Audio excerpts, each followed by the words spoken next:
ড মুহাম্মদ ইউনুস একজন বাংলাদেশী অর্থনীতিবিদ, উদ্যোক্তা এবং নাগরিক সমাজের নেতা, যিনি ক্ষুদ্রায়ন এবং ক্ষুদ্রায়ন ধারণার পথিকৃৎ হিসেবে ব্যাপকভাবে স্বীকৃত।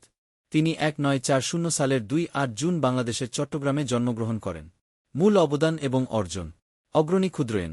ড ইউনুসকে ক্ষুদ্রায়নের আধুনিক ধারণার বিকাশ এবং বাস্তবায়নের জন্য কৃতিত্ব দেওয়া হয়।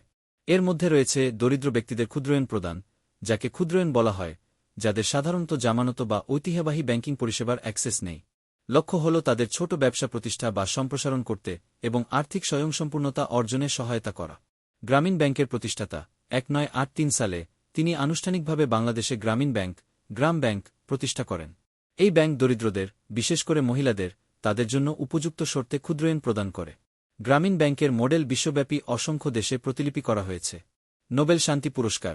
2006 সালে ড ইউনুস এবং গ্রামীণ ব্যাংককে নিজ থেকে অর্থনৈতিক ও সামাজিক উন্নয়ন তৈরির প্রচেষ্টার জন্য যৌথভাবে নোবেল শান্তি পুরস্কার দেওয়া হয়েছিল।